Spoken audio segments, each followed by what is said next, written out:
Welcome to the Instagram Stories Weekend Edition. I'm your host, Daniel Hill. There is a lot of social media news. Let's dive right in.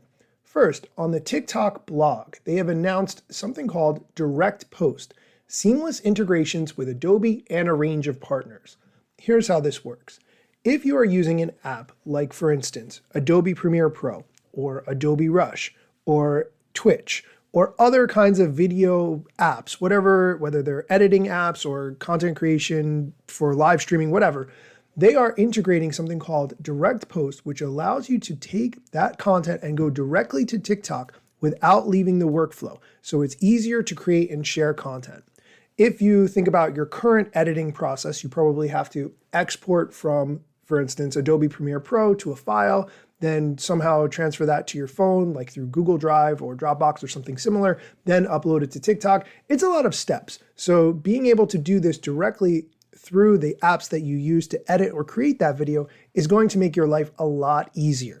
Here's the quote from TikTok, quote, "Now more than ever, publishing content in real time has become a necessity, and creators of all skill levels need tools that can empower them with greater efficiency and without constraints. With the new Direct Post feature for TikTok available in Adobe Express and Premiere Pro, creators can continue to create standout content, but with increased speed and without any interruption to their creative workflows." End quote. They list all the third-party platform partners that are integrating with this API in order to do this: Adobe Premiere Pro, Adobe Express, CapCut, DaVinci Resolve, Social Pilot, and Twitch. I will link to this blog post so you can check it out for yourself, but this is very important for time-saving purposes. In other news, a data privacy researcher named Jorge Caballero uncovered in the Threads app that Threads is working on direct messaging inside the Threads app. He tweeted that they will probably be end-to-end encrypted with the option of having those DMs self-vanishing, also called ephemeral. If you think about the Snapchat principle where you send the message, once it's seen, it's gone, this is what we're talking about here. He included some screenshots in the tweet explaining that they are for the on-device database schema of the iOS Threads app, and that the specific files he's put in the screenshot don't exist in the same place within the Instagram app. So this isn't just copy and pasted source code, this is something entirely different. Let's talk quickly about why the Threads app would need its own separate DM box. I would say that the main reason to do that is to compete with X, formerly known as Twitter, which has its own DM box. However, how many boxes do we need?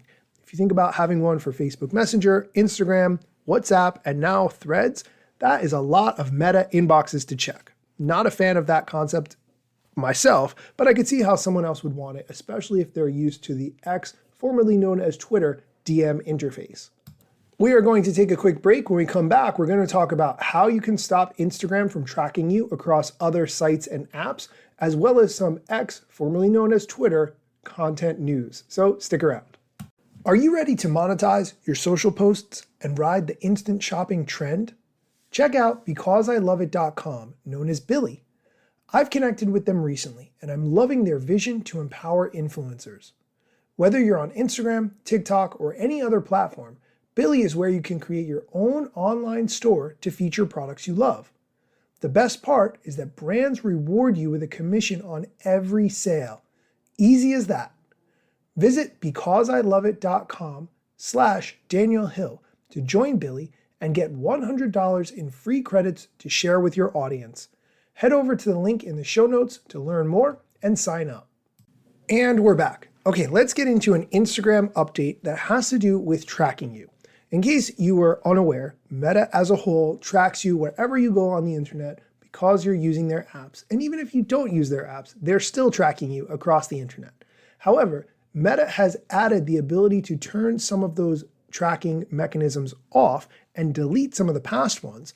That's been available as a feature for Facebook for quite a while, but now they are expanding it to Instagram as well. If you open up the Facebook app and you go into settings, there's an option there called privacy, and then you select your information and permissions. When you open up that, there's a option called your activity off Meta Technologies. This is where they're tracking you across the internet. What's really interesting is that you can disconnect specific connections to other sites that are tracking you You can clear all the previous activity as well as change the settings for future activities that you do across the web. I do not like being tracked, so I like to turn these things off and reset them periodically. I find it very frustrating how many tools I use to stop myself from being tracked around the internet, and yet it's really not as effective as it could be because of all the things that Meta has built around the web and on your phone. I will link to how to turn all of this off and reset yourself in the show notes. Definitely check that out. And lastly, X, formerly known as Twitter, has announced some improvements to its Community Notes feature. Let's talk briefly about what Community Notes is.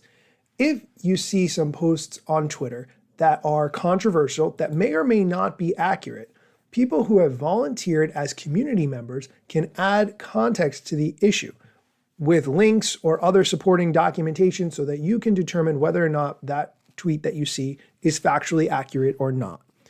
I want to point out that, in my opinion, X should be paying its employees or someone specifically to do this, not asking members of the community to do it for free. You don't have to do it though, so if you're a member of the X community, you don't want to do it, then don't volunteer for it. But I still think this is something that a company with a large payroll should be able to finance. X announced speed updates to the community notes, so basically when someone posts something that needs to be reviewed by the community, people will see those community additional notes much more quickly, which is important due to some of the political issues that we're seeing and misinformation being posted. I will link to this in the show notes so that you can check it out. That is going to do it for today's episode. Be sure to come back on Monday for Mosseri Monday, and hey, create some content this weekend. Do something, video, text, audio, whatever it is, make some content, push your boundaries. I'm working on something that I'm pretty excited about, and so that's why I'm saying you can create something too. Send it to me. I want to see it. Be sure to come back on Monday for Mosseri Monday. Instagram news got you covered, sometimes even TikTok. Relevant platforms in the metaverse ahead of the wave, without a break or a pit stop. Still waiting for Zuckerberg to give me the big job. Pause. Use trademarks and logos with Insta's permission, of course. If you like the show and you gain some good info, maybe leave a review. It's a type of applause. Just drop me a message if you want to collab. If you got some good content or you want to run ads, at Daniel Hill Media is where I am. TikTok, Facebook and Instagram.